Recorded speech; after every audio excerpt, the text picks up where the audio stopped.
If you're like me and you've spent any time at all out on the streets engaged in public evangelism, it's likely happened to you. You've got all your gear set up for a morning of open air preaching. You've staked your signs and you've got your cross and you're ready for an afternoon of crosswalking and sign evangelism. Or maybe you've picked your spot for a day of tract distribution and engaging people in one-to-one conversation.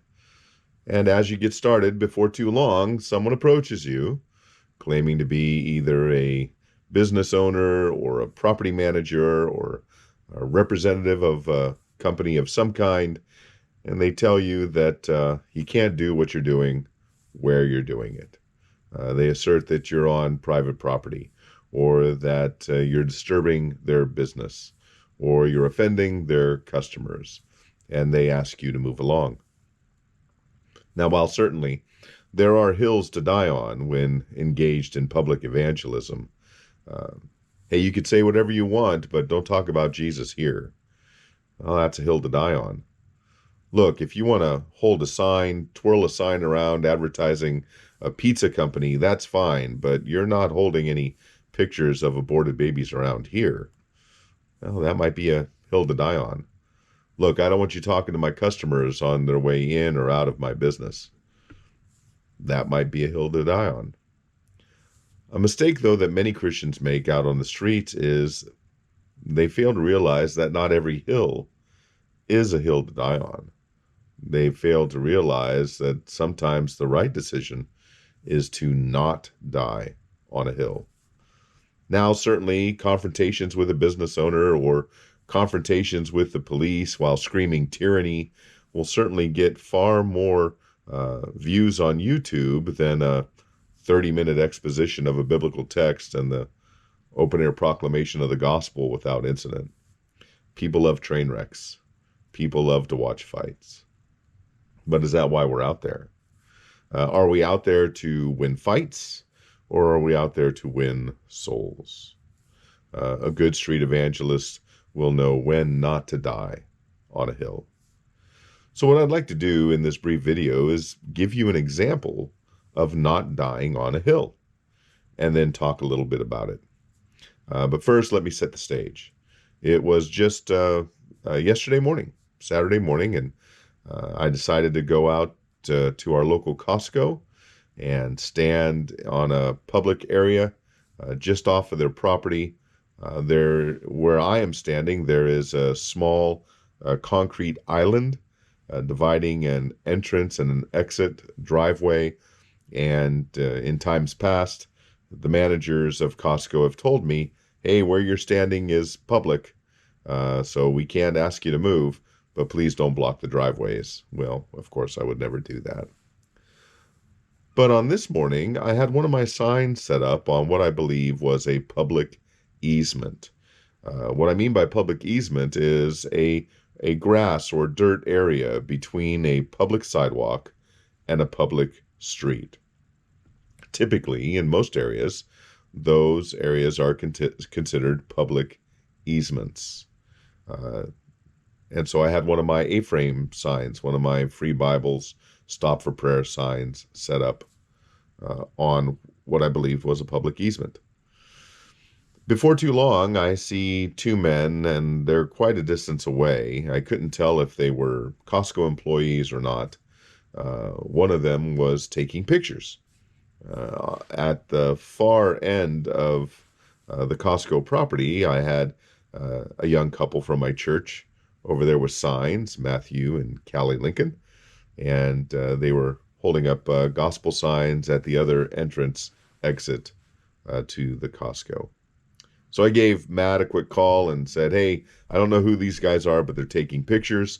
If they contact you and you have any problems, just give me a call. Well, before too long, they walked over and talked to me. And so that is the encounter that I'd like to focus on this morning. So what you're about to see is a brief time of me out crosswalking outside of the Costco. I have a very positive interaction with a man who claimed to be a local pastor as he was leaving Costco, and then the encounter with the two men who would turn out to be Costco employees. So I'll let you watch that, and then we will talk. talk about it.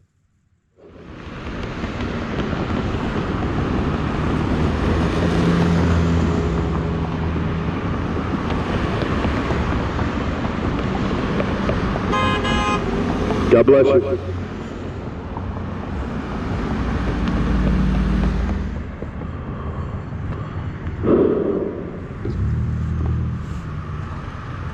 Good morning. See you all the time. Yes, sir. What's that? So bless you for doing that. Oh, well, thank you, sir. Your name is? Appreciate you. Pastor Mac. Pastor Matt, good to meet you. I'm Tony. Tony. Where do you Bless pastor, man. Pastor? Right over here on Ripple. Ripple. 1234 Ripple. What's the name of the church? Church of God. Oh, okay. Okay. Yeah, right there. Can I give you one of our gospel tracks just so you know what gospel it is that we're proclaiming? Yeah.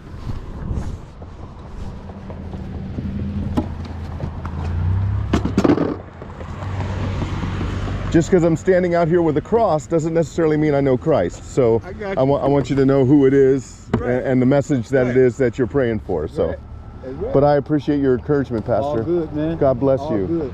I see you all the time, and I'll be like, yeah, let me stop and talk. Well, I'm glad you did, sir. It's a pleasure to meet you. All right, my man. Have God a good bless one. you. You have a great day. Thank you.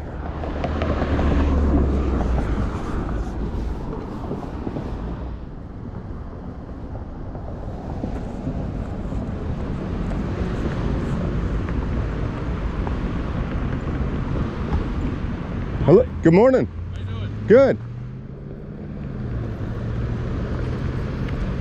I'm Tony. Greg. I'm sorry, Greg or Greg. Craig? Greg, good to meet you. Yep. We're just gonna have to have the signs onto the sidewalk. Is this not a public easement? This is Costco property. Okay, this is public where I'm standing. I'm gonna check on that. I think this is part of the city, but Yeah. Okay, well, I will certainly move the signs onto move the this. signs onto the sidewalk, and you're Well, I'll move them up here where it's or city. up on Yeah, each end here. sure, be happy as long as to. the police don't object to you being Now, on this easement, Sure. you're fine. Now that though, however, though that's not Probably that's the city fire. property, Yeah. fire Okay. department. All right. It kind of runs on the crest of the hill. You're pretty close there. I'm not gonna. Great. Yeah, I'd be happy to That move. one right over there. Sure, you bet. God bless And you. if you could kind of stay out, I'm good. All right. You could kind of stay. Make sure you're just not. I'm creating- staying right here. Good. All right. Thanks, Greg.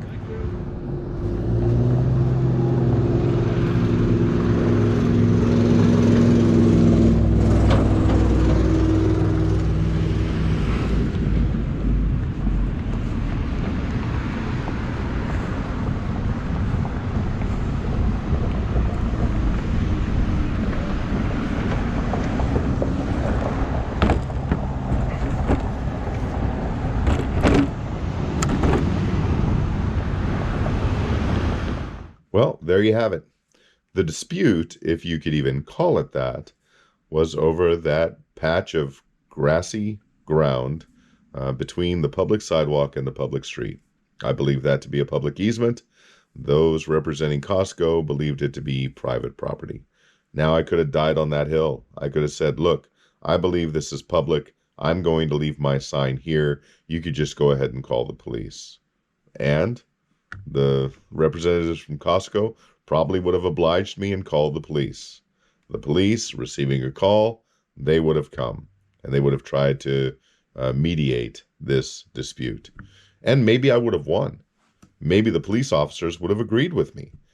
Maybe they would have told Costco, hey, look, this is a public easement. He could have a sign there if he wants to. But what would I have ultimately gained from winning that fight?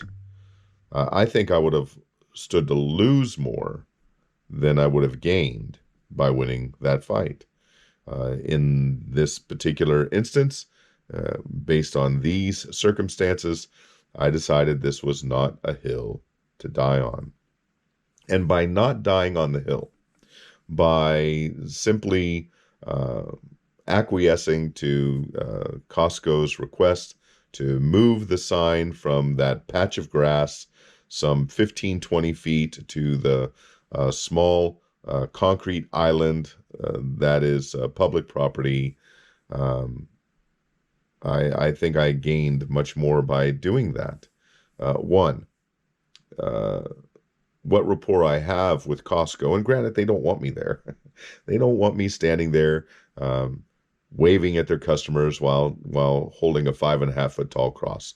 They don't want the signs there saying stop for prayer and free Bible.